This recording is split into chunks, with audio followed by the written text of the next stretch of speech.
Hi everyone, today we're going to colour Test Drive. It is the fourth instalment in RJ Hampson's Lost in Time, a Mr Fogherty colouring book.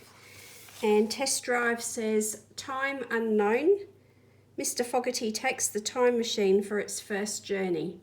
So I'm going to go back to an alcohol marker base for this one to speed it up a little bit. I've done a couple of pretty intense pages there with coloured pencil, which took me a bit of time.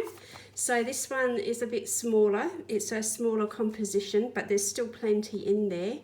And I thought that I might base it with alcohol markers and then, if I need to, put some coloured pencil on top. So I have the Ohuhu 200 colour set, which I think when I try to look it up online, it's the Ohuhu set. It is the fine tip and the broad or chisel tip. Now, just in case some of the colours I want are drying out in that set, I have picked up a couple of marker sets from a store here in Australia called Officeworks. So for those of you overseas, I'm sorry, but sometimes I just have to go with what I can get here. And these were a reasonable price. There are only 6 colours in each of these sets, a portrait collection and a grey collection. And I haven't even tried them yet, pardon me. So I bought them a few days ago. I had a gift voucher from my birthday last year that I hadn't actually used yet, so I called in there the other day and used the gift card to get a few things. So this says that it's premium ink formula, alcohol based with blendable waterproof inks, ideal for illustration, drawing and design, highly blendable. The colours are pale cream, eggshell, milk tea, tan, pastel rose and blush pink, so all very light portrait colours, which I find are really handy to have as just general neutral colours rather than calling them portrait colours. And the other set is a grey collection. So there are 6 in this one as well. So we've got, let me have a look here, what colours that we have. So we have blue grey, cool grey, green grey, flint grey, warm grey and whisper. So I felt like they would be handy to have in case I have a couple of markers that are drying out in the Ohuhu set. So I'll just put those off to the side for now. And let's get started. So once again, haven't pre-thought this too much. Just thought I would sit down and talk it through with you on screen. Now this particular image is on the front page in reverse. Well, very similar on the front page. So we've got very brown neutrals, sort of aged steampunk look, which I kind of like. So I think we might go for that sort of colour scheme and get started with that. So I'm going to look for some light sort of cream to yellow sort of colours to get started with. I'll get the swatch chart out in case I want to have a look at that again. I've actually done the swatch chart for these ones. But I do still like to just do a little test off to the side here as well before I use them sometimes, if I can't remember what the colour is like. So I'm going to start with that lighter one, which is Primrose, which is Y195. So I'll start picking out things that I think might be maybe a gold base, and I'm going to start with the light yellow and build it up. So, you know, looking sort of for that old kind of steampunk aged type of gold, I think, is what I like for Mr Fogherty.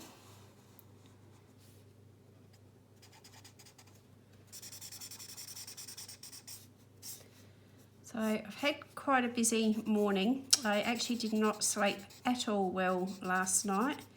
I was awake half of the night. Well, probably more than half the night, to be told. Truth be told. And I actually did a little bit of middle of the night Amazon purchasing. So I've actually ordered RJ Hampson's more simpler book called Asleep, which is very ironic given that I couldn't sleep, but I watched his colour along while I was sitting there trying to make myself a little bit sleepy. I had, you know, low light and thought I'll listen to a video, watch a video with the headphones on and so on, and try and make myself a little bit more sleepy, but it didn't work. And I ended up going and ordering the book, and also I ordered the 100 set of Crayolas that I was talking about yesterday. So pale cream next, E293, and the pale cream I'm going to do, I think I might do that. You can see mine has been leaking a little bit actually. Let me just grab some paper towel. I have had a couple of Ohuhu do this.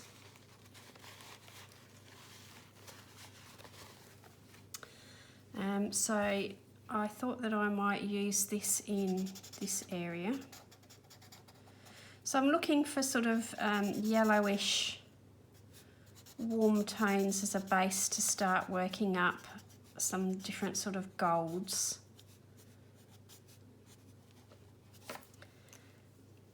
And that chisel tip's going to be far too big to get into here. So today I had to go out and do a few errands. There was some stuff advertised in Aldi for children, and if you have shopped in Aldi, you know that when they have the special buys, you quite often have to get there on the first day, or the best of the stuff is gone and everything else gets picked through, or at least it does here. So I went and got a few things to put away for my granddaughter for Easter, and it's all bluey related.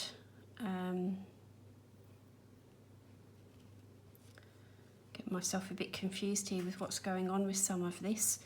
Bluey related sort of merchandise,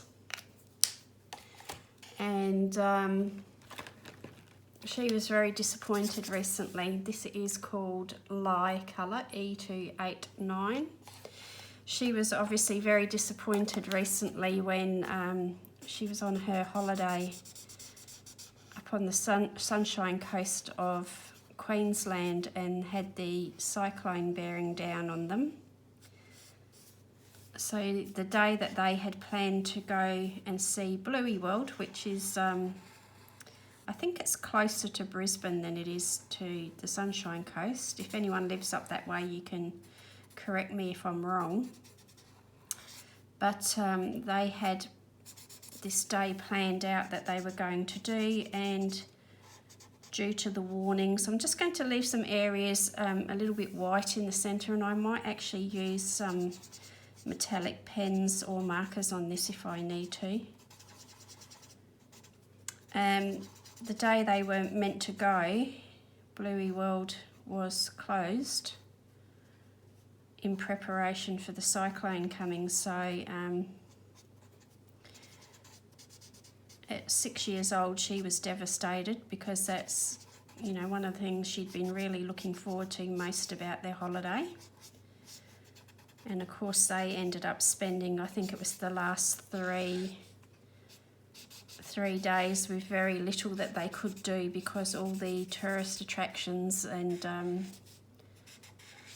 pools and things like that had all been closed down in preparation for the winds and so on that was expected with the cyclone. So poor thing, it was her first major holiday and she was devastated to not be getting to do the things that she had really wanted. Although they had managed to go to Australia Zoo, if you've ever heard of Australia Zoo, with Bindi Irwin and Robert Irwin.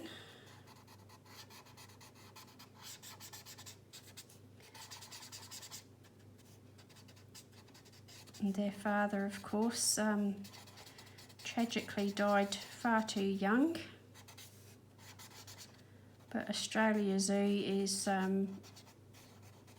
absolutely well established and goes on in his memory. So they were fortunate enough that the day that they were there, Robert was actually doing the crocodile show.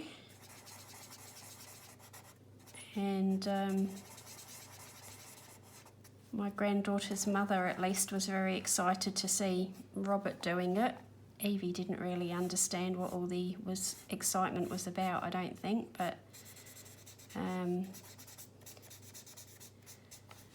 my granddaughter is a huge animal lover. I think if there's something that my husband and I and her father, my son, have passed on to her is a fascination for going and seeing animals, learning about animals and so on. And she has actually had a birthday party where they had a reptile show visit, and the children got to handle all the lizards and some snakes. And I'm going to do a base of this lye colour on, is it lye? Yeah, lye colour on all of this sort of decoration here. And I don't know what's meant to be real or what is decorative, as in maybe some sort of metal. So I'm going to do it all in this base, and I think I'd like to do some browns. And then Mr Fogherty, perhaps we'll do him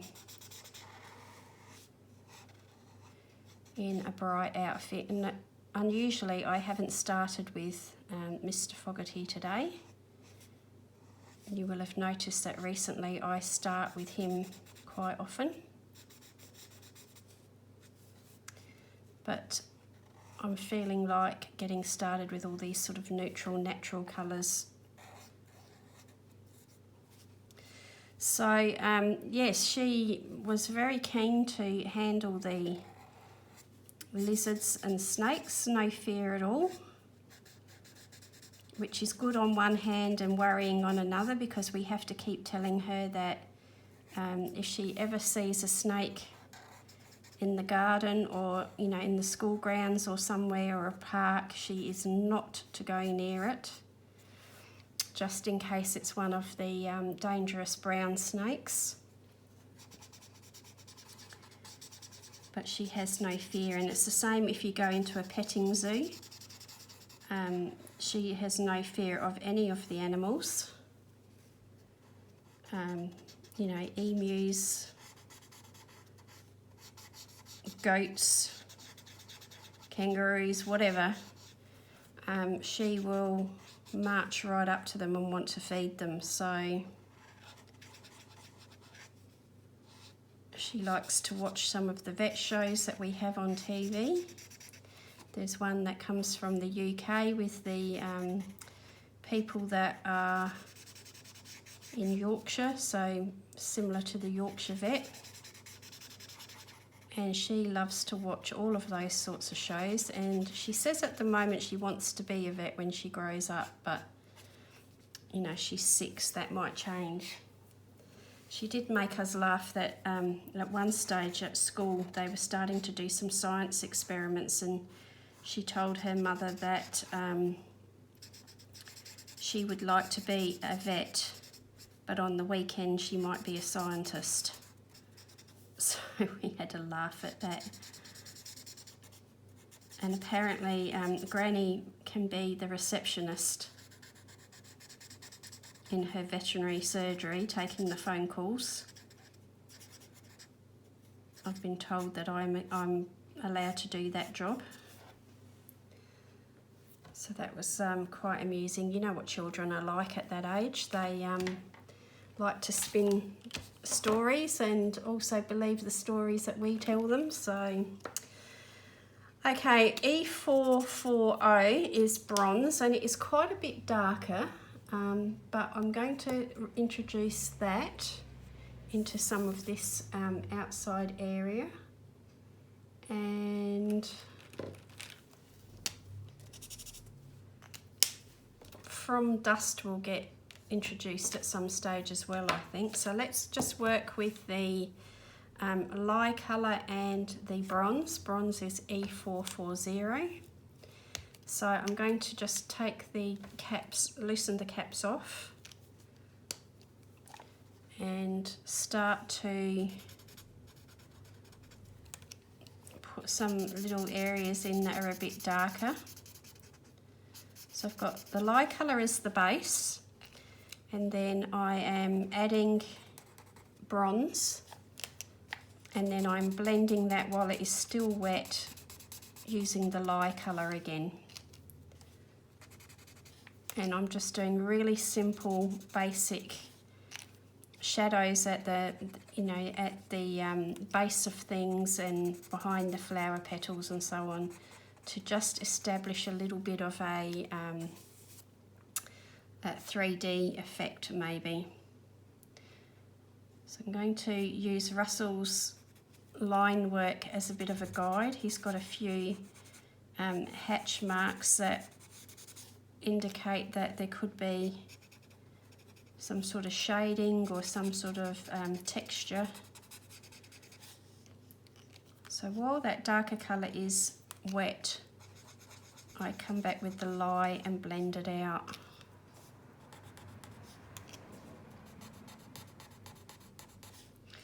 So whilst I was out at Aldi is one of these stores that's a standalone store on its own, and it's nowhere near any sort of shopping centre, but not too far away is a rather large shopping centre, and I needed to do some other things. I needed to go into a chemist, and I went into a bookstore, and I had forgotten that that bookstore was actually in that shopping centre. So when I walked past and saw it, I thought, oh, I'd completely forgotten that it was there. And I was going to head towards the department store Target. Now, Target in Australia is not like Target in the US. In the US you have a section where you have all the variety goods, but then you have a supermarket. Well, here in Australia, Target is just the department store or variety store. It doesn't have the grocery store or supermarket attached to it. So I was going to go and head into there. So I spied the bookstore first and called in there, and I actually got some bargains. I picked up a Jasmine Beckett Griffith book. I'll just show it to you.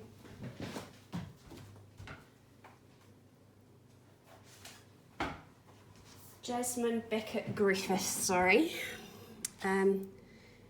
Recommended retail price $24.95 Australian, and I got it for $9.99, so $10. And this is the Blue Angel Publishing, who do the Wildflower Folk book. So it's got really nice paper, and I don't own any Jasmine Beckett Griffith artwork at all, so I snapped that up for $10. I also picked up a couple of other things as well that were reasonably priced. So let me know if you'd like to see what they were, just in case it's books that you have and you might want to see colour alongs in them. So that was a really unexpected pickup. And then when I went into Target, I got a few other cheaper books. And I know that some of you may raise an eyebrow because they are Millie Marotta books, but they were $6. I thought they were going to be $9 and I thought that was cheap. So for $9 I figured even if there was only a handful of designs that I wanted to try colouring, for $9 it was an absolute bargain. And then when I went through the self-service checkout and scanned it, it came up as $6. You know, $6 for a book of that quality, because whether you like Millie Marotta's artwork or not, the quality of the books is actually quite good.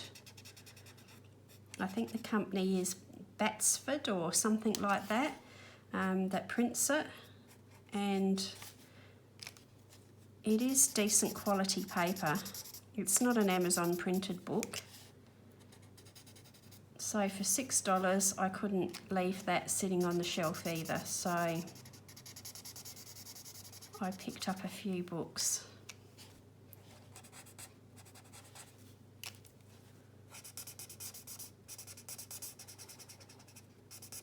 And I know I've gone against, you know, what I was saying about, you know, don't really need anything, and wants and needs and so on are two different things. But a $25 book for $10. And Millie Marotta books generally are in that sort of higher range of, you know, maybe anything up to $25 listed in a bookstore. To get those for $6, I couldn't leave them there. So I did all that, and I'm a bit late to get home and actually start doing some colouring, and I'm starting to lag a little bit.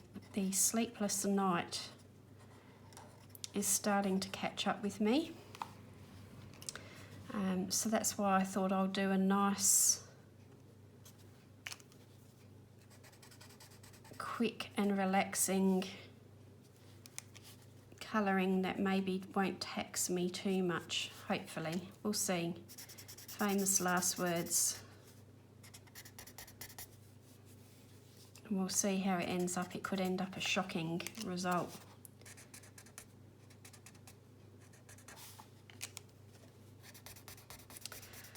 So I was watching this morning another of RJ Hampson's videos. He's put a flip through of this book on his YouTube channel, and at the same time Russell shares some pictures of, well, he shares his working sketchbook where he's working through the concept drawings and ideas for this book and the characters and so on, and which I find really interesting. I don't know if that's just because, you know, I used to like to draw and have got that kind of background, but I find it really interesting to listen to an artist talk about their concept drawings and how their character development and how the drawings actually evolve. So that video is up on his YouTube channel now. And if you're interested in that sort of thing, you want to know how some of these pages developed, go and check out Russell's video. Just going to bring in a little bit of that cream into, pale cream, into this bit here.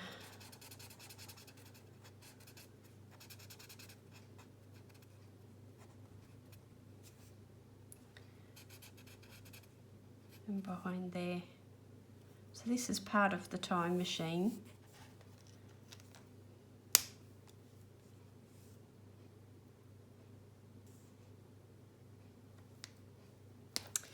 So yeah, I find it really interesting. Let's put a little bit of that into here as well, for starters.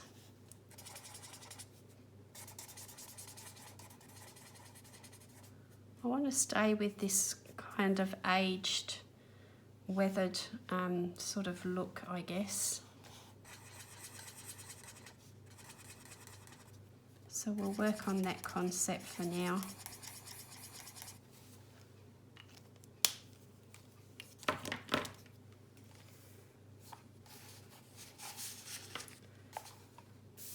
So let's do Mr Fogherty next. I'll go with yellow-green for starter, I think, and oops, bronze green. I'm throwing things around here, yeah. So I'll start with the yellow-green, which is G289. And I'm not going to go underneath there this time. I liked it better when I didn't put the colour right under his chin here. I like it left a bit lighter coloured. So we'll just do some dots there to dot that out.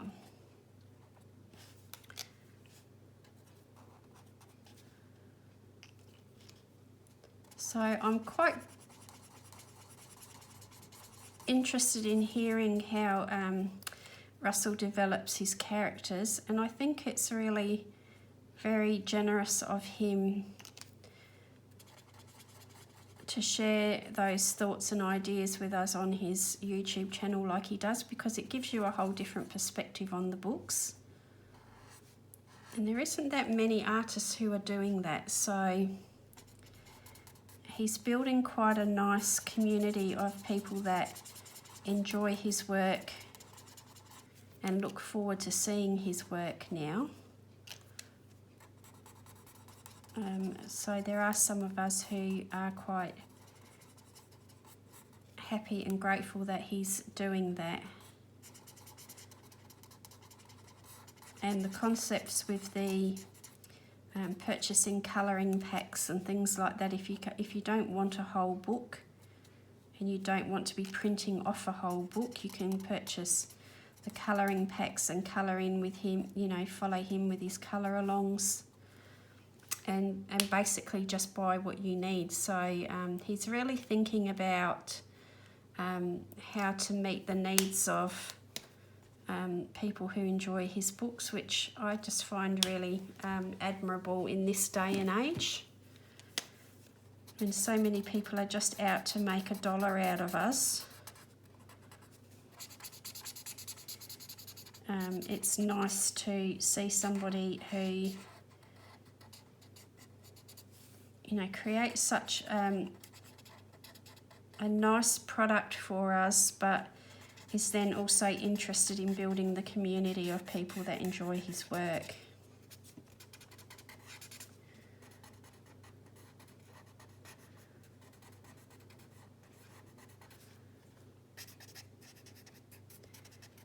Now, I know that I make a big deal of doing colour alongs in these books, and I'm very much somebody who will auto buy Russell's work now because I enjoy it so much. And I know that there are many other YouTube channels who have their favourite artists, and they you know, auto buy everything that they put out as well.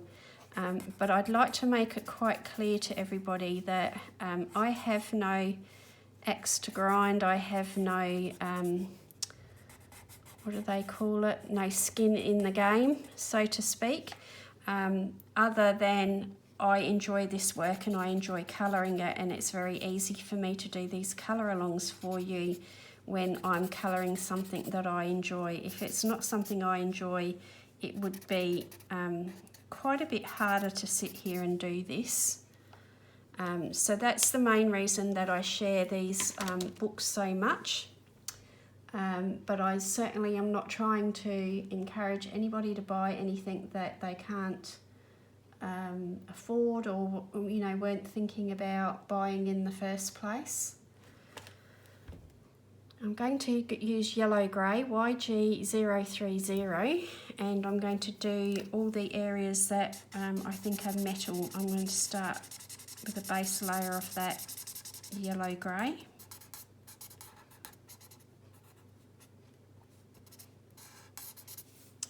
So I just wanted to be clear about that. You know, I'm not getting anything from it, and I'm not encouraging anybody to buy things that weren't already on their radar. But if you're on the fence and you're thinking about it, by colouring it, if you see just what can be achieved colouring these books and you decide to buy one, well, that's great.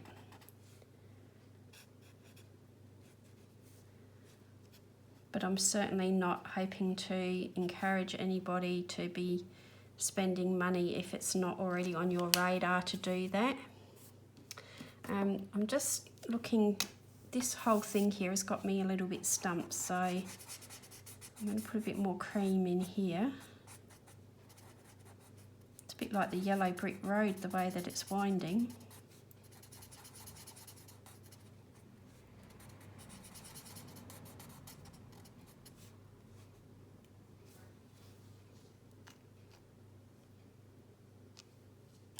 So, you know, on that same subject, the same goes for any products that or mediums that I'm using here. Generally, you will find that it's because I enjoy using them, but I'm not, you know, I'm not in the habit of trying to sell anything. I do occasionally get given some things to trial, and that requires actually, you know, doing something with them on social media. But hopefully I always make it quite clear to you that, you know, it has been provided to me.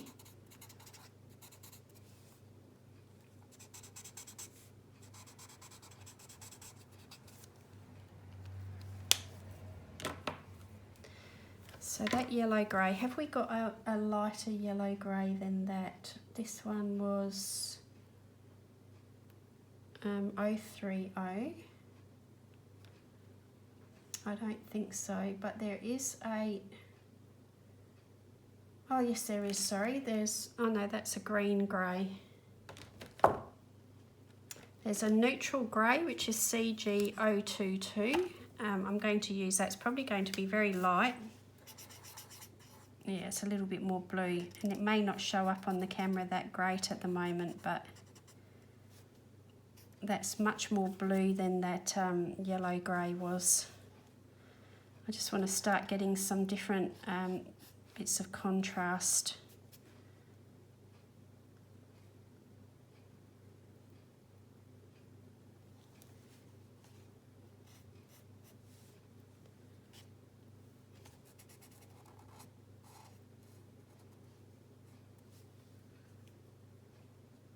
So we've got all bits of gears and levers and things flying off the clock here.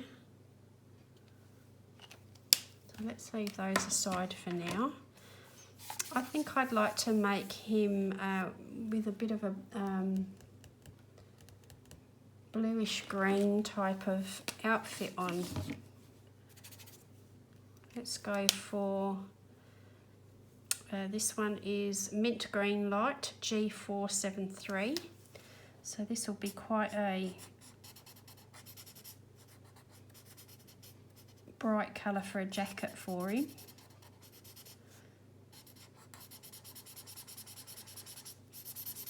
I like to put Mr Fogherty in some different colours every now and again.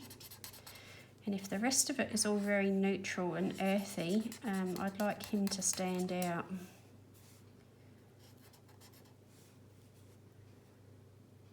Do I want his cuffs to be the same? No, I might imply that the cuffs are the same colour as his shirt. Like that's his shirt cuffs and not the jacket cuff.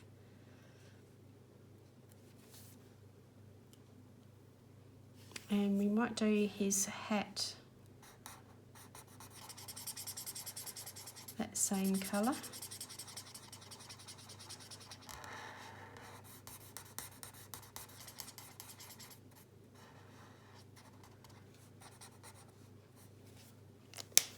And we'll use turquoise green, which is G950, a bit darker,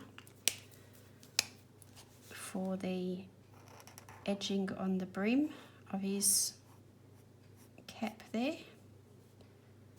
It's quite a dark colour, that one, and I might use that just to start darkening up and blending it with the mint green light too. Is it mint green light? Yeah, mint green light, just to blend that in. And then along the edge of the sleeve, and I'm using that very small area edge to the edge of his sleeve there. I'm not going right up to the edge where it's bleeding quite close, but we'll just do that.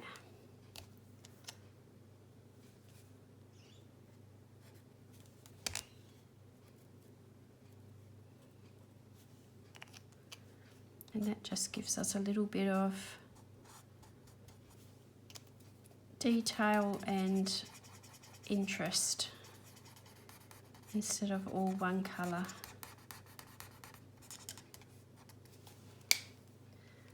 And then I'm going to use the colourless blender just to take a little bit of colour off the edge of that top part of his sleeve.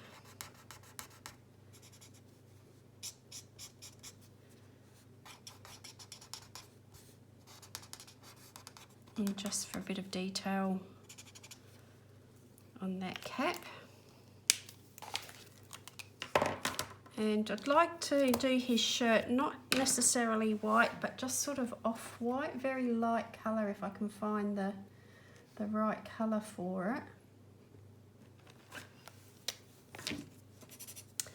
it. This is Cool Grey BG041, so we're going to make it a very cool grey shirt, and I'm going to leave the edge of the shirt as a white edge for now.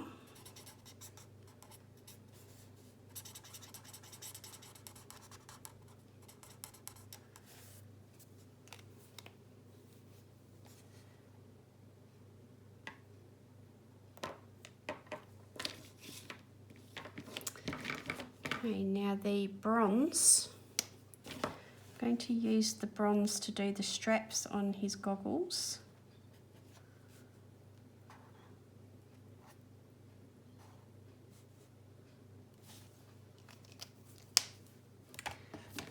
And I'm going to use From Dust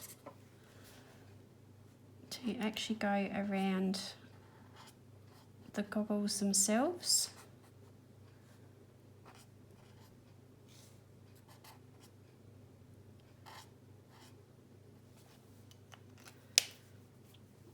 And that colourless blender, I'm just going to do a little touch of that on the edges. And if it doesn't lighten it up enough, then I will use a little bit of Prismacolor white later. Just need a little bit there on that brim.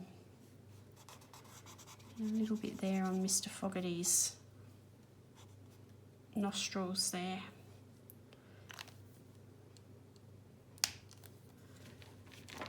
Might use a metallic pen to do the buckles.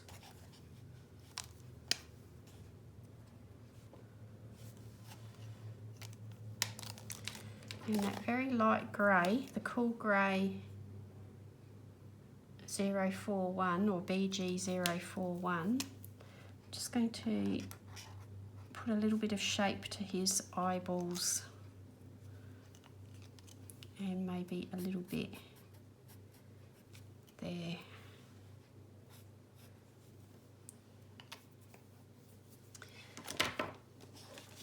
Okay, the hands on this clock, I'm going to go for a deep grey, I think, so I might stick with the yellow grey, which is what we've got down here. That's quite a dark one. So that one's 140. And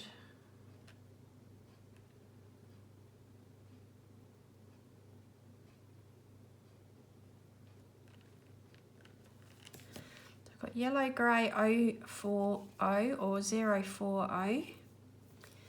And I might do the hands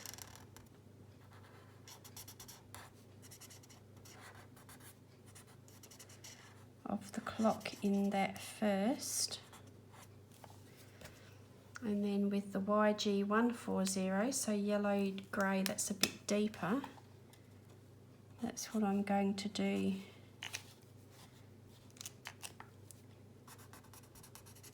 A bit of detail in, and then just blend that back out.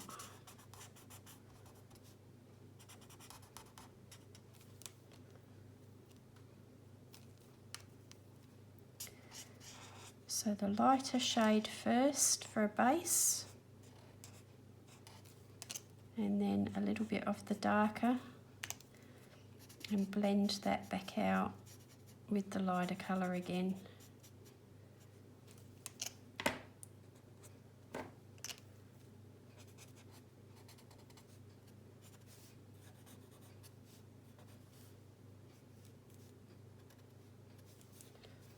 And then the darker colour here, I'm just going to go inside this area here so we get some definition going, and again with the darker colour just in those little details there.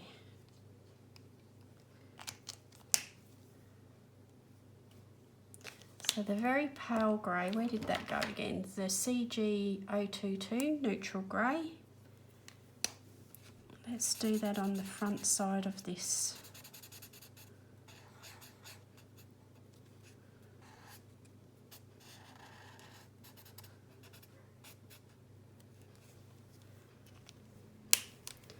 And I'm thinking like a deep red colour for all the levers, just to bring in a bit of you know, warmer colour. So this is called Red Bean Paste R446, and I'm going to make all these little knobs on the end of the levers and this handle in this red colour. It's like a very deep burgundy.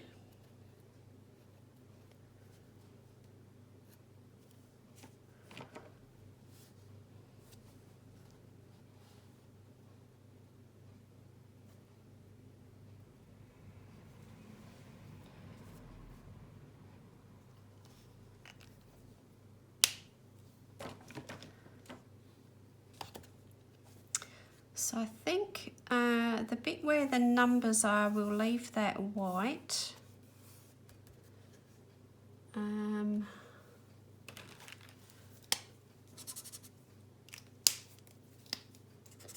This is called Further Colour of Skin, E989, and this bit of detailing along the edge here I'm going to do in that colour.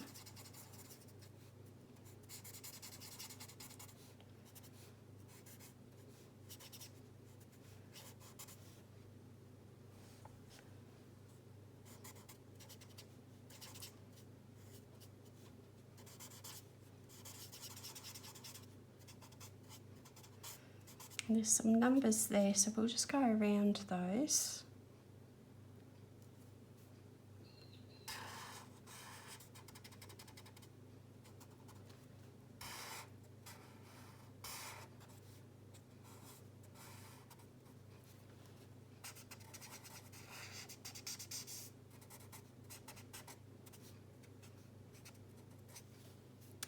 And I'll use that to just base Snail's body.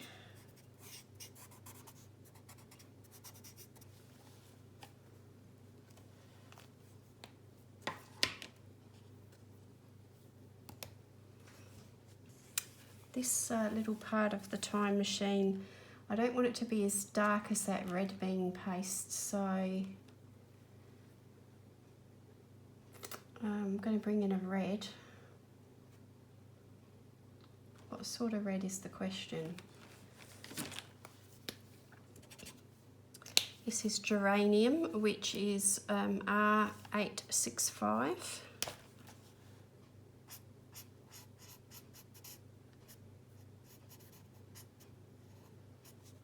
Not quite as deep in colour as the red bean paste.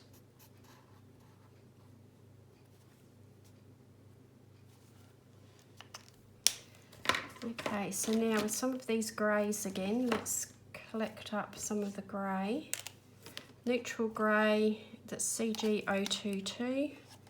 Let's do some of these bits that have come flying out of the clock. You can always put some metallic on there later if you feel like that's not the right colour. And the dark yellow grey, which is YG140, I'm going to use that for these Roman numerals.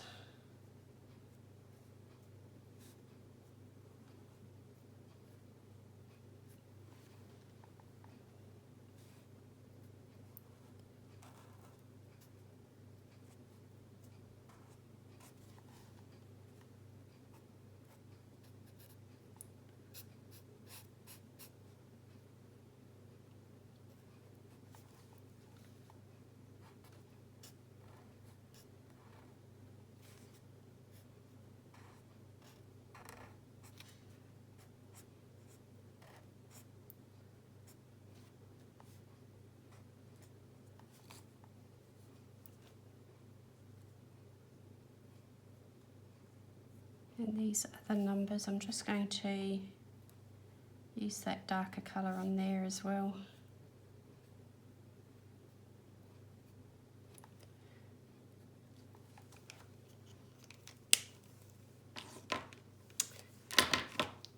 Okay, I'd like to actually change the colour in here a bit, so I'm going to use the geranium R865 and turn that into a red centre.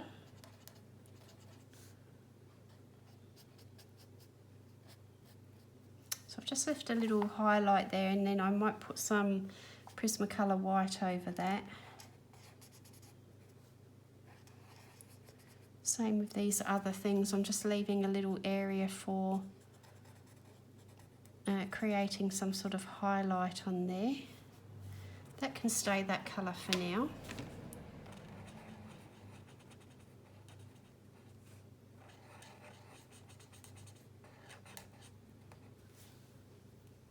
So the light is just going to catch on that top slightly left hand side is how I've done that. Now I want a fairly light colour to do these flowers. Oops. I'm throwing things around again. It's amazing how this pile of markers starts to collect when you're doing these pages. That's pastel peach. Okay, so I've got pear colour R195, and that's going to be the petals.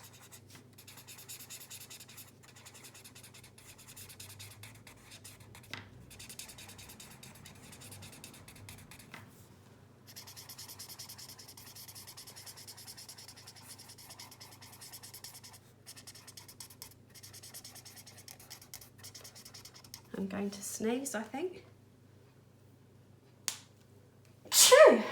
Excuse me. And E494 is pastel peach, and that's going to be the inside of the flowers.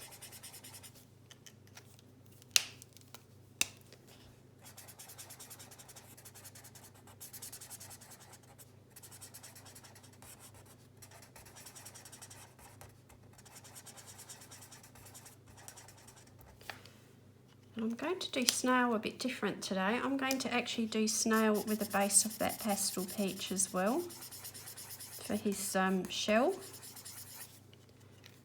And then I'm also going to use the pear colour R195 to start describing the shape of his shell. And then I'm going to use maybe some you know, brown shades to do the lines and markings and so on his shell. I'm going to use that colour as well for the pipe, R195 pear colour, and I think I'll do that on his cufflinks as well.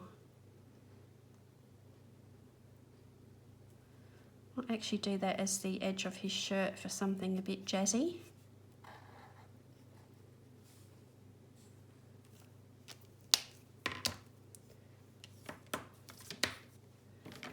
And the yellow-green E289, I'm actually going to use that for the highlight on his lapel for something different as well. So I think what I might do soon is bring in some coloured pencils with it, work out what I'm going to do with all this bit here in the middle.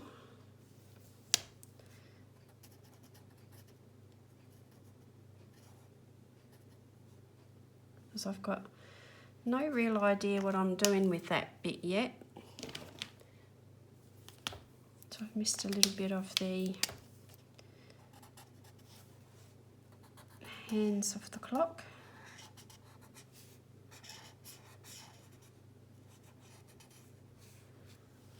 Now that same yellow grey might actually help to bring in some shading here without actually adding too much colour onto the browns.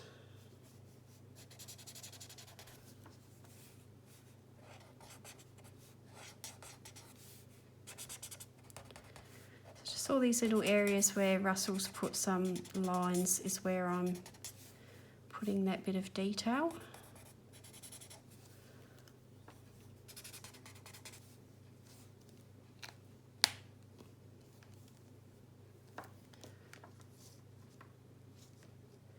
Couple of little flowers there, so I might just use that pear colour. It's actually what it's called, pear colour. Now with that, I'm just going to put a few more details back in here. The same colour as I used on the petals, but now that it's dry, I'll just put a few details on those lines. A little bit more on snail.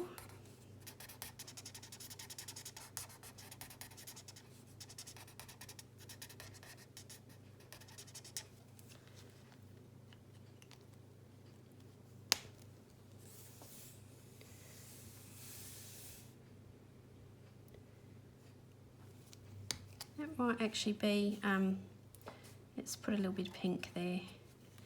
That might be all I do with the markers, and I might do the rest with pencils actually. So that's that pale cream.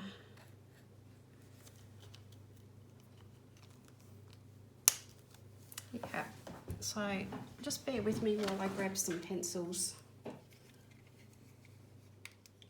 Okay, so I've grabbed my Prismacolor pencils to work on top of the Ohuhu because I find that I like the range of colours in the Prismacolor.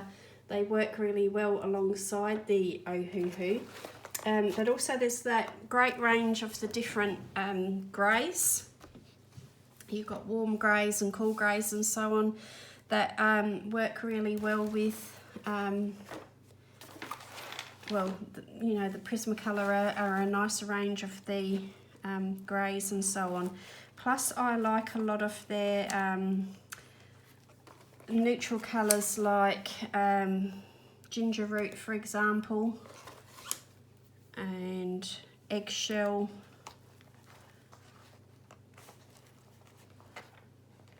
and peach beige and so on. I like a lot of these colours, so I'll grab those out ready because they might come in handy here with this dial.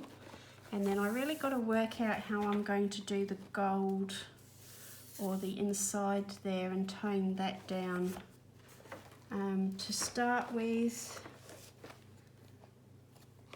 I'm going to grab out a few colours I may or may not use here, but I'm just going to grab them out, and then I'm going to put the greys here closer to hand. And of course, a lot of people don't like to use them, but we do have bronze, we have metallic gold, and we've got silver and so on in the Prismacolor, but I know people don't like to use those, but I think I might give some of those a go as well. So in fact, let's start with one of those. I do need to sharpen it. So I've got two little manual sharpeners here that I like with my Prismacolor. I've got the Tagal, and I've also got a Prismacolor sharpener. So I quite like the Tagal, because with the Tagal you can actually change how long a point you want with your Prismacolor, and we all know that, you know, Prismacolors can be a little bit tricky to work with a really long point. They can break, or in my experience I've had quite a few that have broken. And one of the things that I'm not 100% happy with, this set that I've got of the Prismacolor, I've actually, you know, the quality of the paintwork on the barrels is not great. Some of them are a bit banged up, which makes me wonder whether I actually got a genuine set of Prismacolors or what. I bought them from Amazon. So this is ginger root, so let's get started with the ginger root and see if we can tone down some of this colour a bit. So I'm just going to go around edges and underneath things like, you know, the hands of the clock, behind Mr Fogherty's pipe and all that sort of thing for starters. I could end up layering quite a bit more colour on this yet, but that's for starters. And I just want to tone down that yellow a bit. Ginger root is a really unusual colour. I quite enjoy using it as a neutral. It works with lots of things, I find. Even before I bought the full set of Prismacolor, I actually had bought quite a few open stock pencils, and ginger root was one of the open stock that I used, that I actually wore it down quite a bit from use, rather than just sharpening and breakages and so on.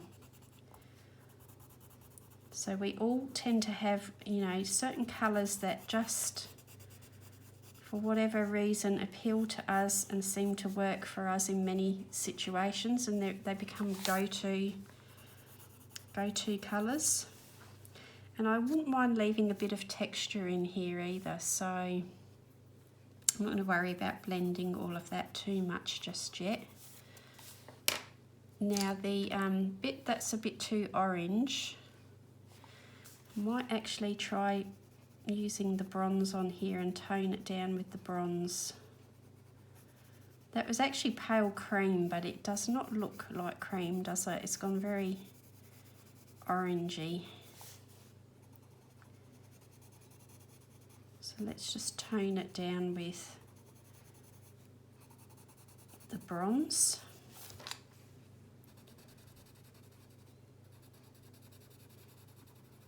I'm not covering it completely, I'm letting some of that colour shine through.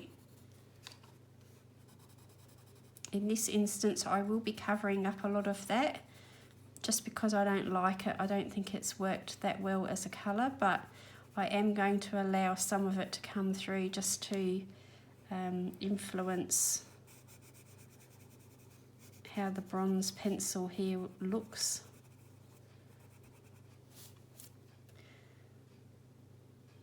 So it's called bronze, but it's actually not a metallic pencil. But the colour is really quite good for colouring metal.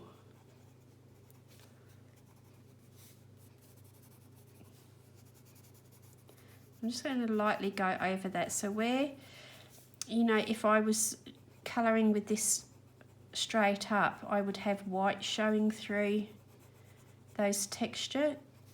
Here I've actually got that pale cream showing through, whereas it's reading quite orange. It doesn't look anything like cream to me. Not what I associate as being cream anyway.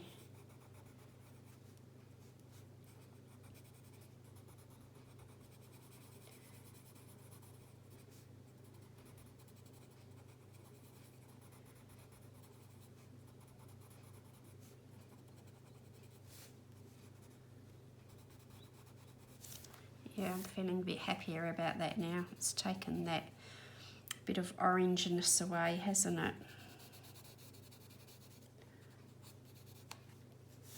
Okay, and then I've got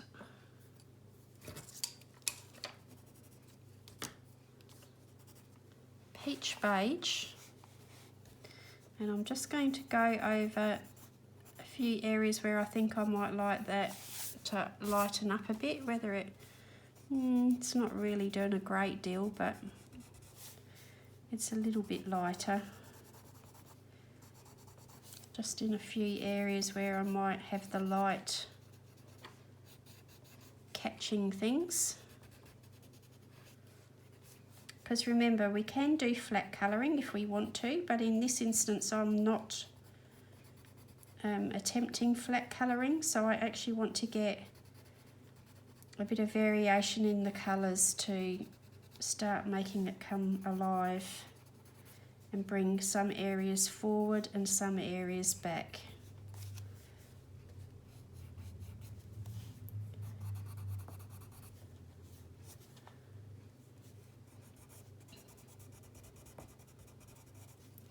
I might go over that pale cream that was there and tone that down with that one, and that's good for now. And I've got light umber here, and I'm just going to go in some of these sort of smaller areas.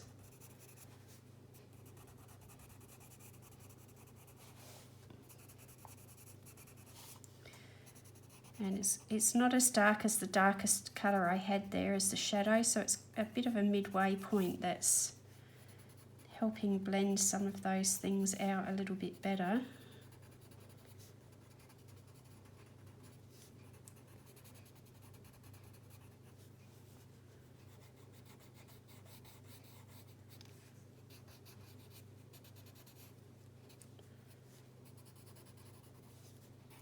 So remember how long it took me to build up the colour with the coloured pencil? That marker did it quite easily, and now I'm just doing the finishing touches with the pencil. It is much quicker and much easier on the hands.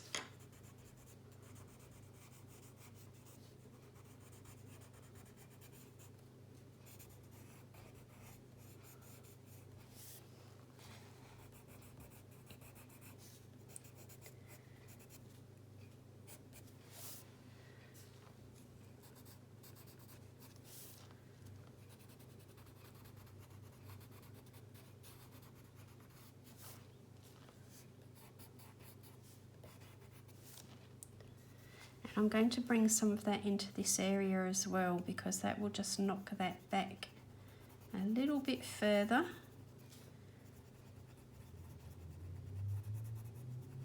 In these areas that I want to recede.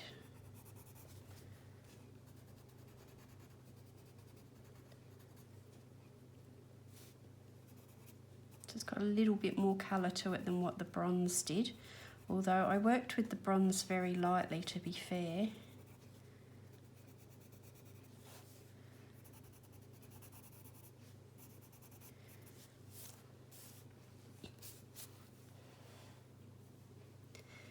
And of course Prismacolor do that lovely smooshing where you don't have to work too hard to get the colours to smoosh together, but if you were having any problems you could use your colourless blender and that smooshes it even quicker again, and it just pushes that pigment in to fill up the tooth of the paper.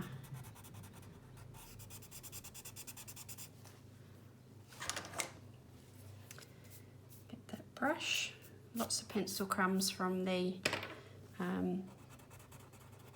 Prismacolor and the colourless blender.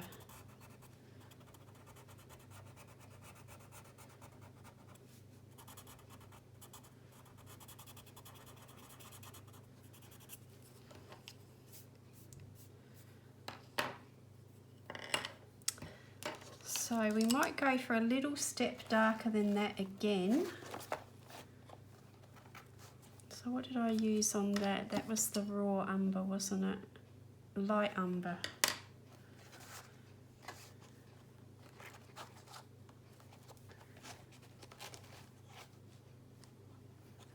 So I'm going to go for dark umber now. Just a little bit of that.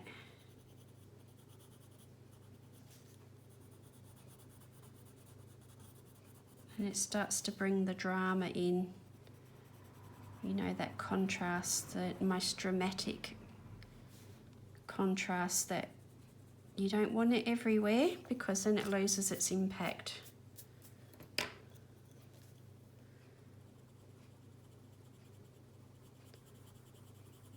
So I'm pressing harder as I'm closer to Mr Fogherty and then softening it off and blending it away as I move away, and then I can use that colourless blender just to push that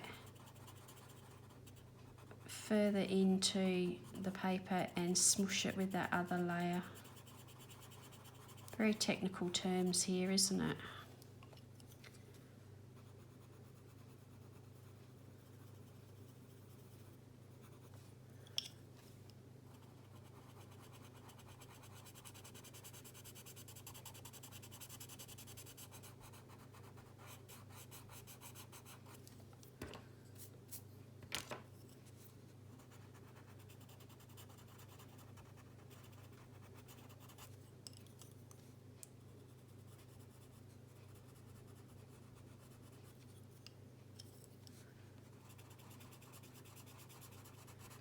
So if you don't have the colourless blender, you could just be using one of the lighter colours that we've already used here as the colour that you then use to blend that out with. So the dark umber, I'm also going to use that on areas where I want a little bit more of a dramatic shadow or darkness to send something backwards. So where this overlaps and then that one comes out, we want to send it further behind. And then that is the light umber that I'm using there to blend it out a bit further. And then I could use the colourless blender to finish the job. And that colourless blender, I'm not using a lot of pressure with that. I'm not pressing hard at all.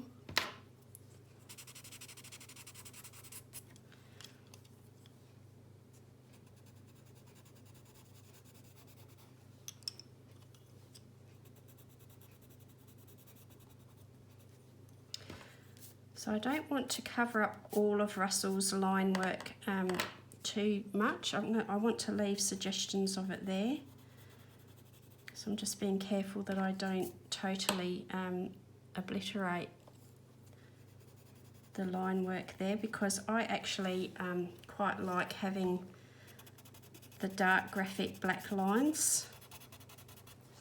Some people will cover it up and use gel pens or fine liners or whatever to cover it up, but I actually would prefer to leave a graphic black outline there most of the time. There are occasions where I cover it up, but not very often. Part of it is laziness, but it's just a look that I like. You know, again, this is very much a illustration style of its own that Russell is using here in these books. So if it was something that was drawn very lifelike, you know, maybe like in the Ken Matsuda book or something like that, and if you wanted to try and get a very lifelike rendering, you might want to cover up some of the black lines and blend it in so that you can get a much more realistic look with your finished work. But I think this particular style of illustration doesn't necessarily require that. So, you know, I choose not to cover it up.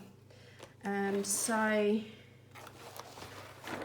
I'm going to use a little bit of Prisma white just to cover up that very sort of orangey yellowish cream that was left as a highlight there.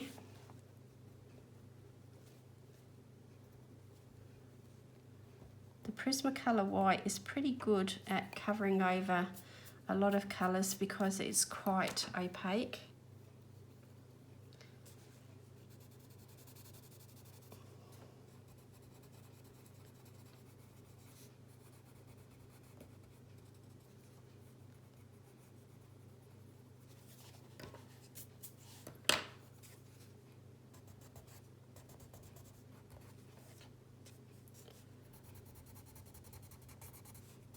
Again, just using it over various areas where I want to start trying to establish that contrast between some very light areas and some very dark areas.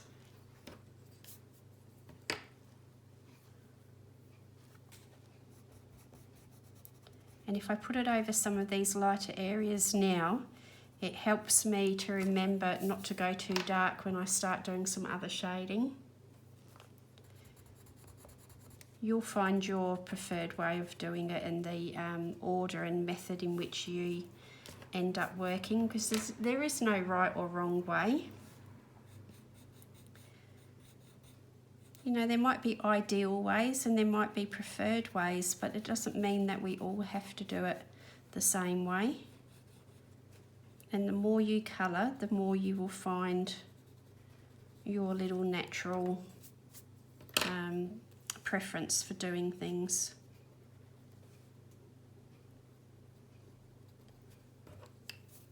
So I'm just brushing away the little pencil crumbs because the Prismacolor do leave quite a bit, and I have a habit of you know, wiping it away with my hand and smearing it everywhere. So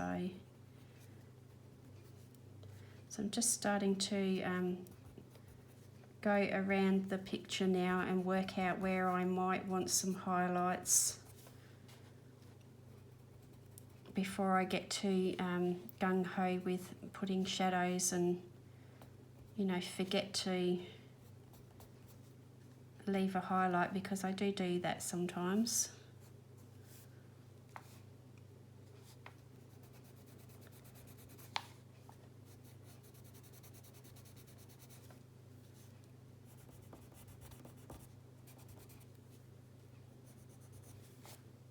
And I also left quite sketchy bits of white when I did the marker work as well, where I didn't necessarily blend right up to edges. So this is green ochre. And again, I'm just filling in some of these where I did leave the white and I don't want them now. So you can see very easy to cover that up with the Prismacolor.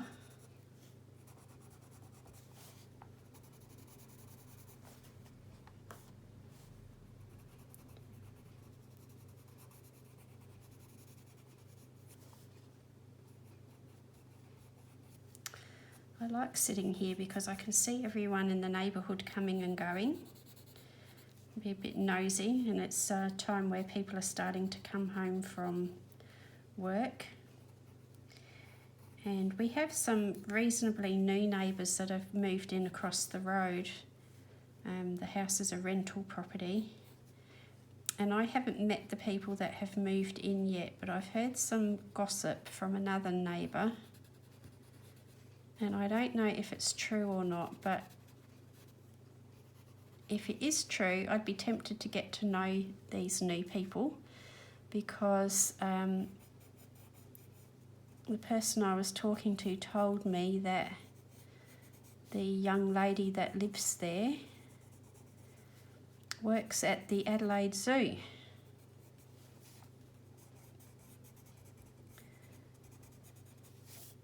And I think it could all, you know, be very interesting to get friendly with someone who works at the zoo and find out a little bit of inside background knowledge on some of the animals. Would be really good,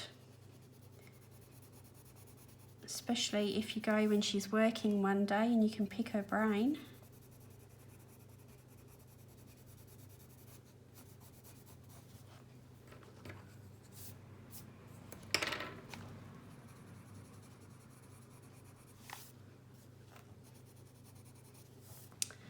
I'm very fortunate to live in a nice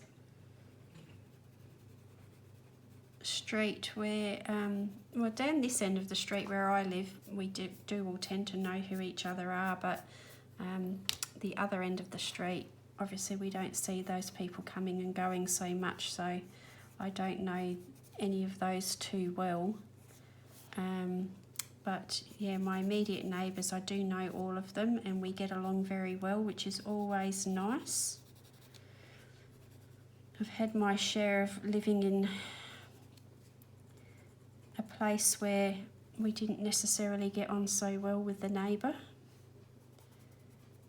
and that made things a bit uncomfortable at times. Okay, so that's really starting to take shape, I think, now. I'm going to work a little bit more on this off camera, I think, because I don't want this one to be terribly long, but I'm going to keep working with the colours that I have. This is the bronze again, but I'm going to keep working with the colours that I've already mentioned, and just build up a little bit more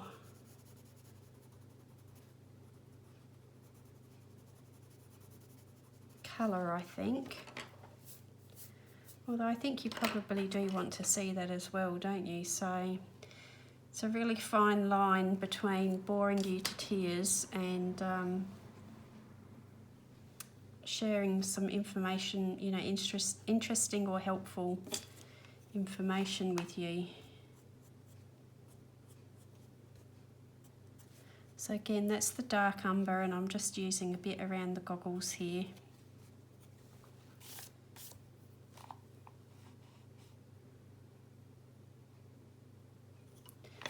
And I might use for Snail's Shell.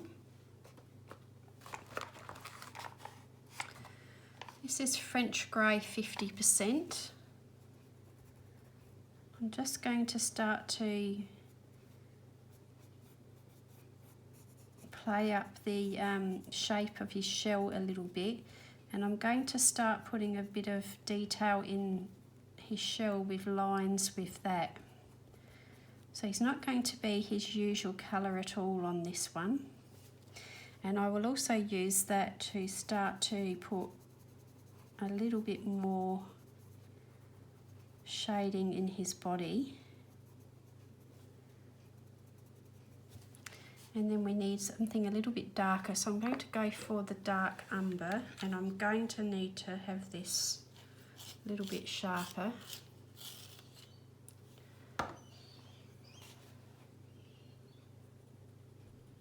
To just go into those tight spaces and start to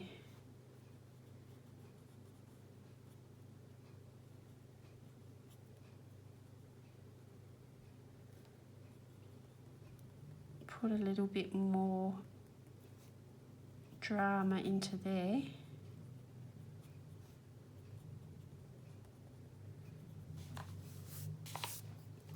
And I'm going to put a little touch of that just underneath him where he's on that surface there.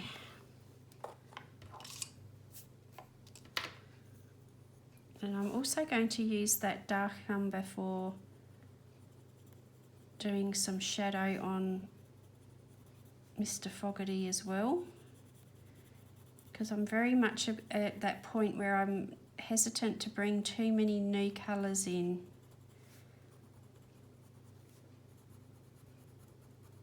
To develop these bits of contrast, but that dark umber is doing quite a good job of creating some really dark contrast there anyway. And the green ochre will just help with Mr Fogherty's skin, like that. We'll come back to the white for a little bit on the lapel. And we're starting to, you know, develop that detail for Mr Fogherty without introducing any new colours there.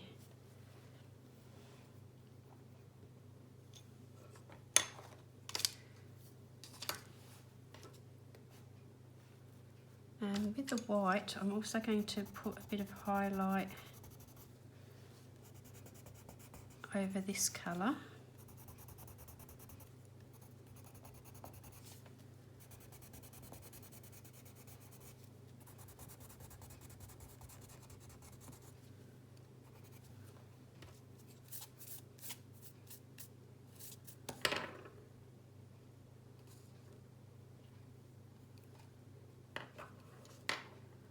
And where is that blender gone? Let's just blend that Prismacolor white in. And because that's made it look a little bit cloudy and not really a very good highlight, we'll just use a little bit of a poppy red here just to knock back that white pencil a little bit. Actually, that works good on the red bean paste as a bit of a highlight too.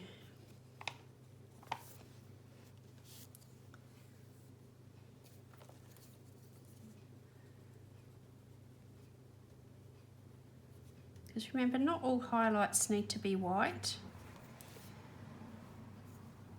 We can, you know, do highlights with other colours.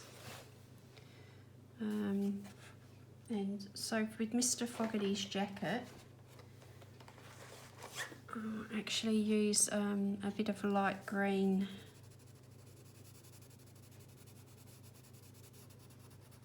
to blend that in a bit better.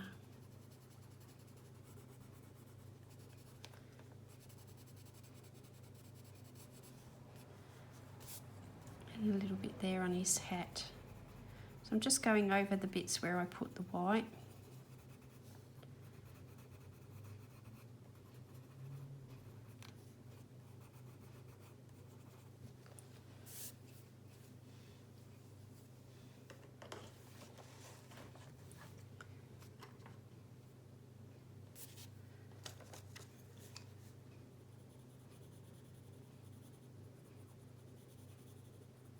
So we've kind of got layers and layers and layers of things happening here, which we're just trying to make sense of the best way of how to portray that.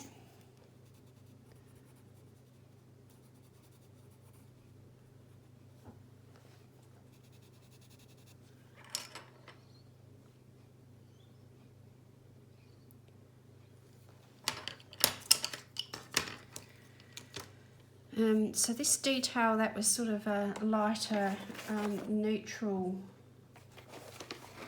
I think we might need to use a warm grey on there.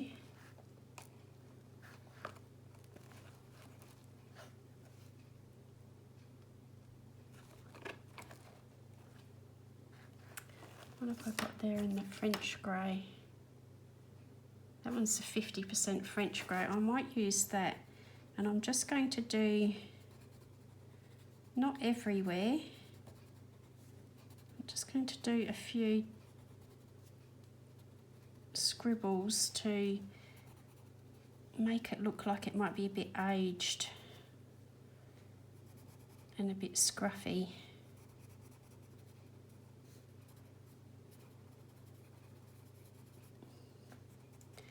And definitely underneath the flower petals.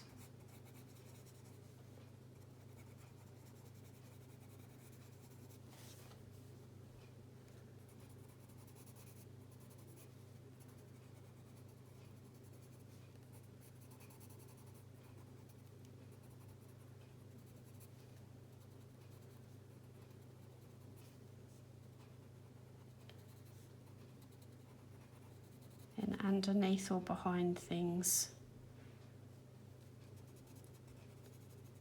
And the rest is just sort of random.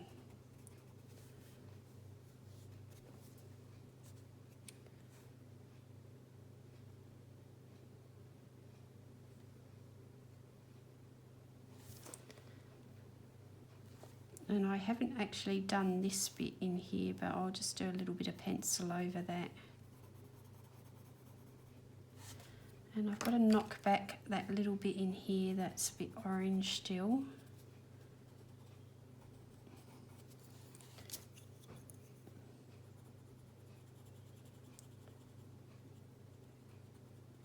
Actually, the dark umber is working better because we've got lots of things in front of it, so that works better.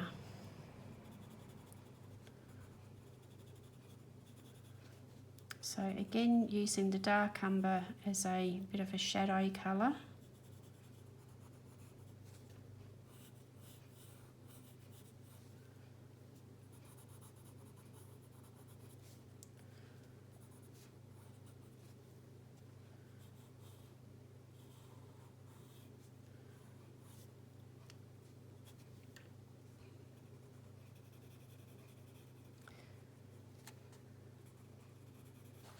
And then go back to that 50% French grey. Use that as a bit of a shadow colour on there.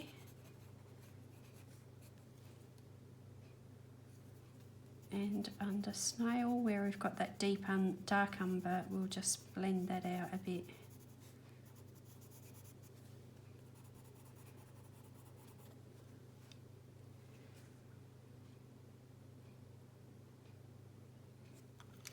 There's a little bit there, I'm not sure, could be Mr Fogherty's eyelids. So just because I've already got the pencils out, just going to use apple green here for that part of his eye and a little bit on there.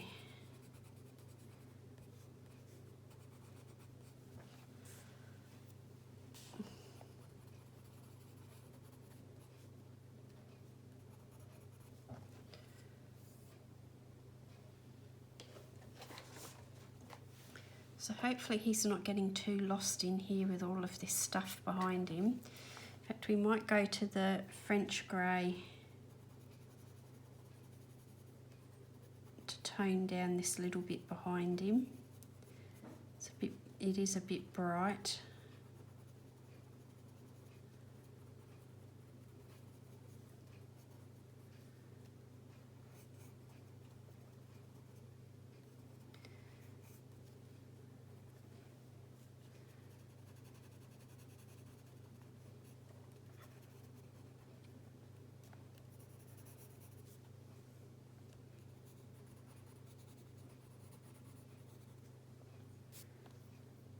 I don't know whether to leave that white or not, so I think I might have to just leave it for now and then stand back and have a look.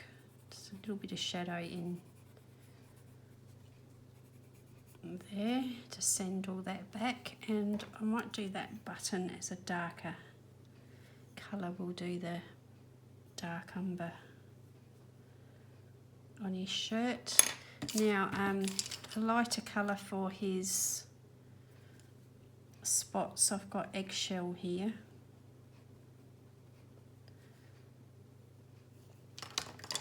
And where's that French grey again? I'll do the smoke, just little bits of colour here and there in the smoke.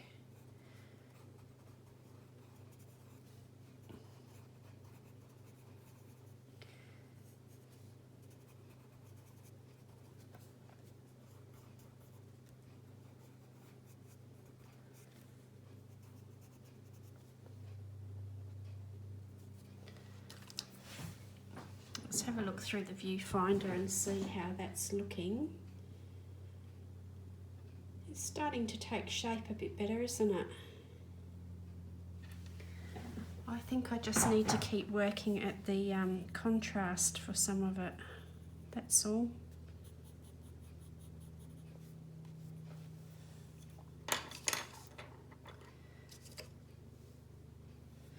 That 50% shade, 50% French grey. I'm just going to do a really light touch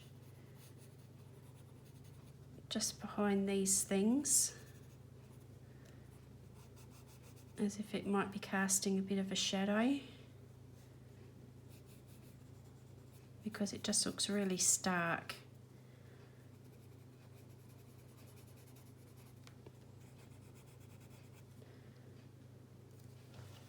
And I need a little bit deeper for the flowers, they're looking a bit flat. Don't want to go too pink. So this one is called Nectar.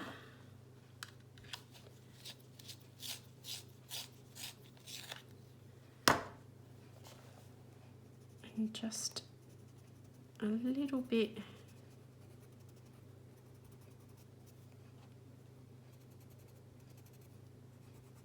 for definition.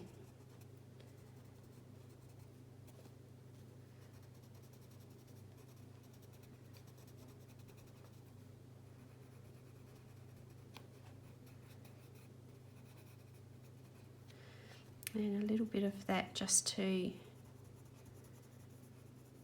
blend in those details on the shell there, so that that's a little bit of a smoother blend.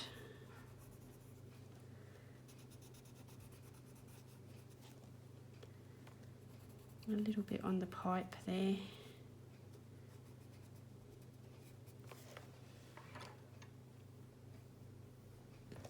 We could also introduce a little bit of that into other areas too, so that it you know, is more integrated into the image than it is at the moment, just with those couple of items. And again, quite random, don't put it everywhere in an even manner. You know, you just need to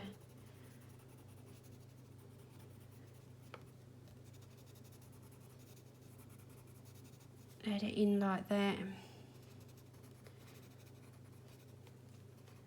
Like it could almost be a reflection of the colour onto other things.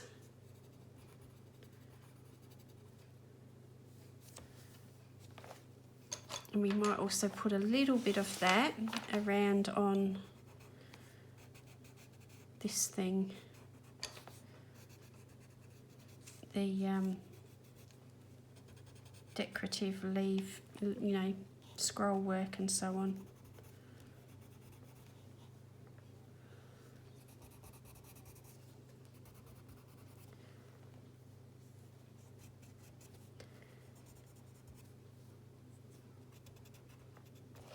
And I feel like we need to do that a little bit with Mr Fogherty's colour of hair, because he is the only thing that's got that at the moment, and that is a little bit odd.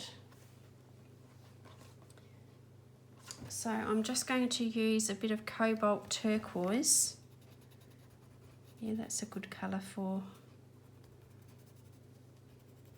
blending that in.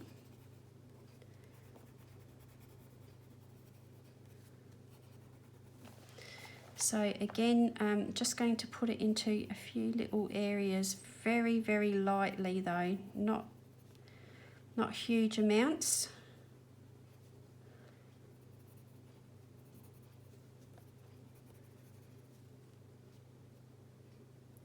So this is a little bit different to anything I've been doing in this particular book so far.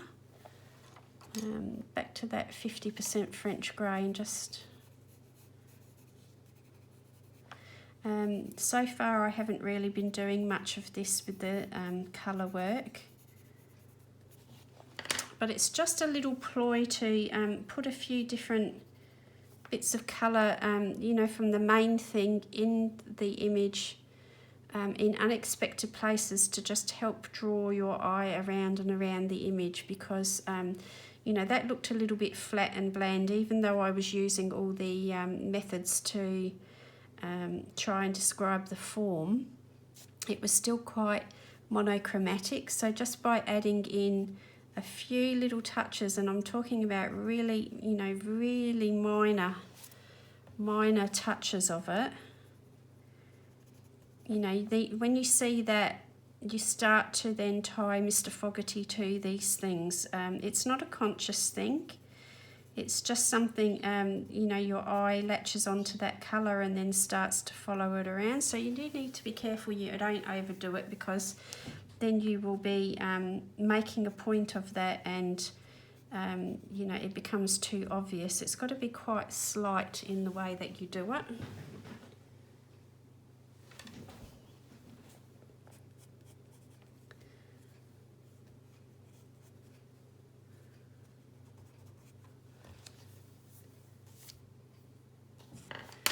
And so by that same token, I think that's partly why this colour is a bit jarring, because it is nowhere else. So I'm going to use the eggshell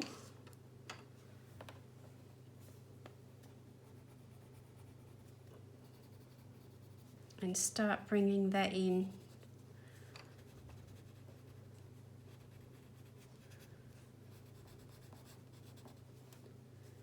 You know, to some other items as well, and then it helps to just really pull everything together as being related to each other in the telling of this little story.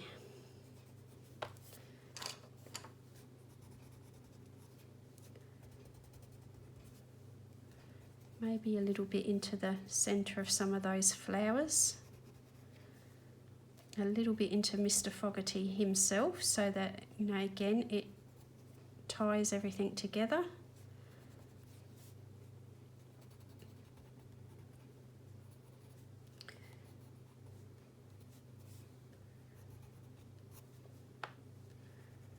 A little bit into the smoke.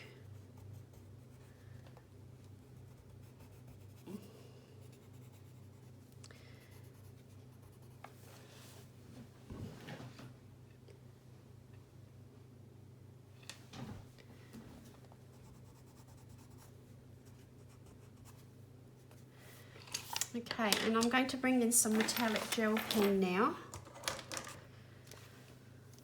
So I want these little catches or clips, buckles, whatever, on the goggles here to be like a chrome.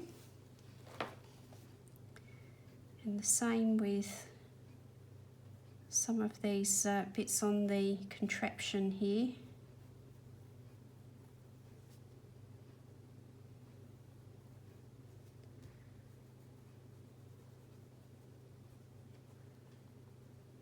Just so that when I'm looking at it, it catches my eye. You won't see it so much on a photograph or on the camera maybe, but anybody looking at it in real life, it will just catch the light a little bit. I just find taking photographs and getting it on camera can be a little bit difficult with such a basic setup that I have. I don't know all of those sort of tips and tricks.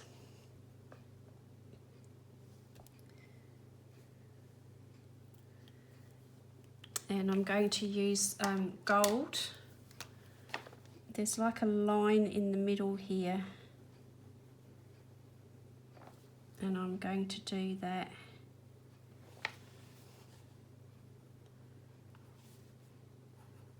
And there's some areas where it's skipping because I've got quite a thick build-up of the Prismacolor, but that's okay as well. This doesn't need to be a solid line either.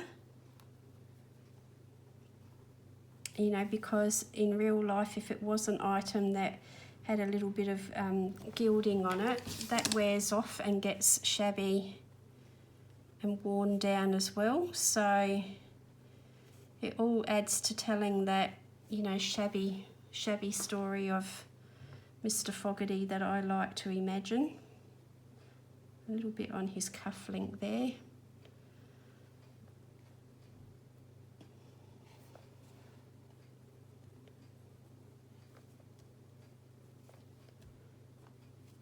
And again, it's just really to sort of help catch a little bit of light when somebody's looking at the page.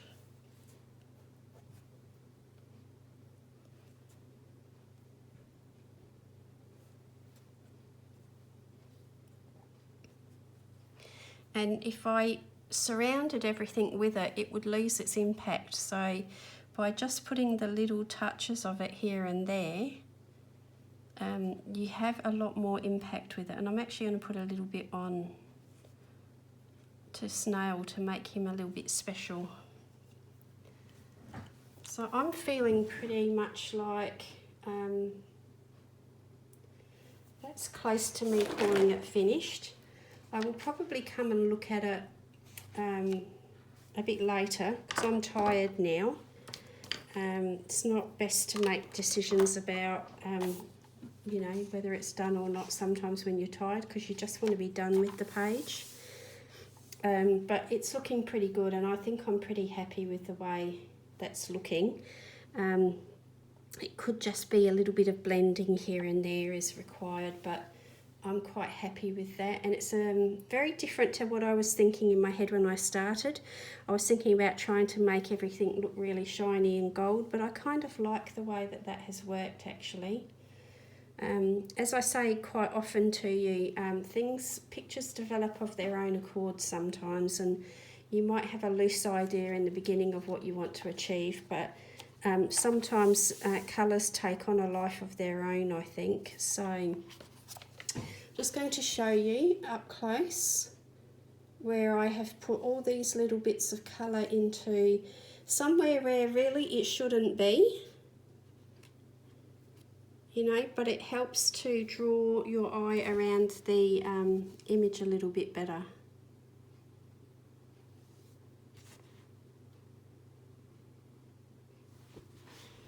So Mr Fogherty, there he is, looking rather dapper with a different green jacket and hat,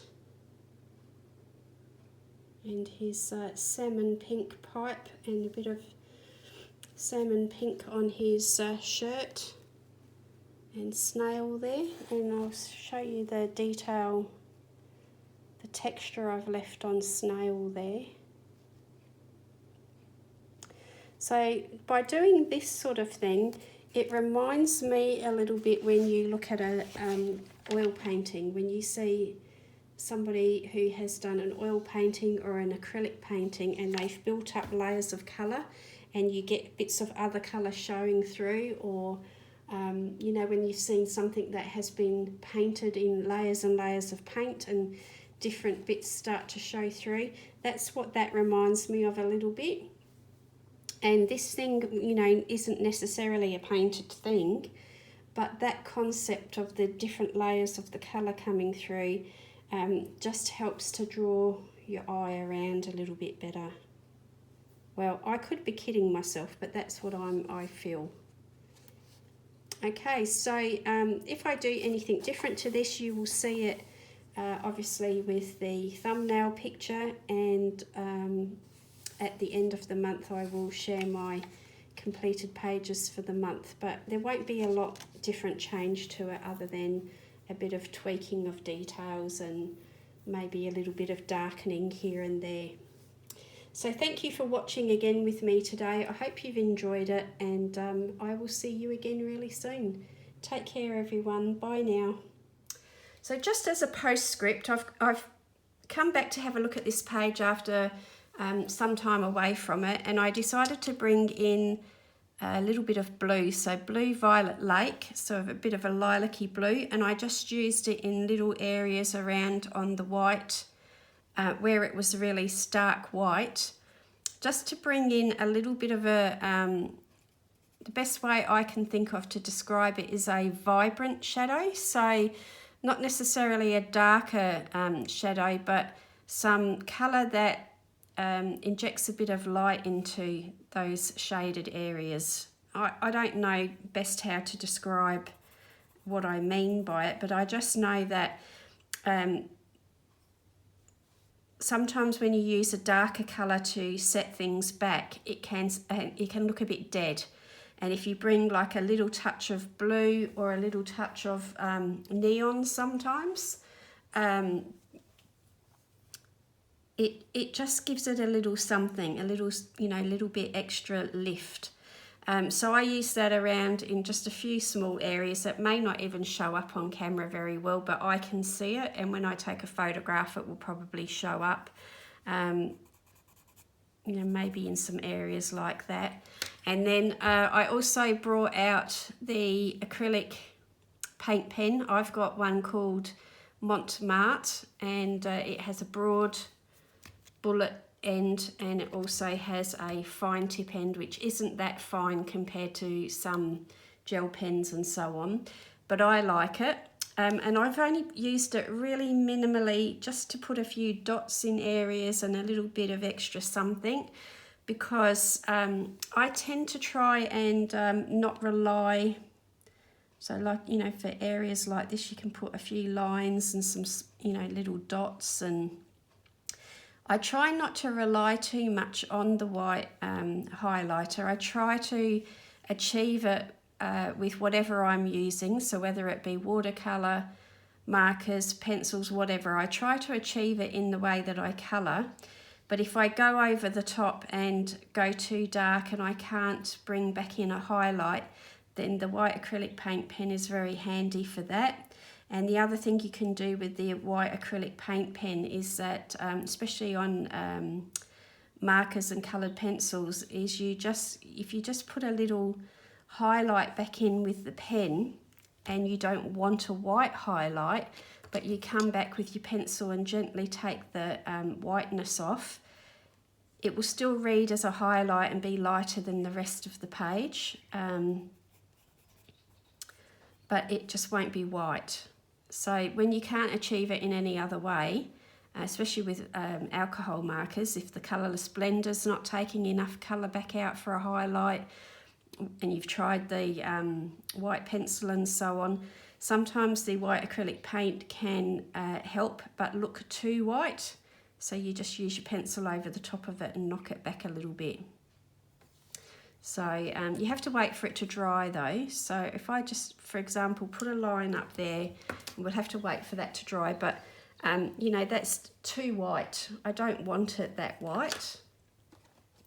What I would do is wait for it to dry and then come back with something like the soft green that I use. This one is actually light green. And once that is dry, so it's still a little bit damp, and you can always do that too, you can just take a little bit off with your finger, but once it's dry you come back over it with the lighter colour pencil. So you've got the highlight there, but it's not a white highlight. So not all highlights have to be white, and not all shadows have to be dark and black. So I just thought I'd mention that because I didn't think about it when I recorded the main colouring. So there you go. I'm going to leave it alone now, and thank you for joining me, and I'll see you again soon. Bye now.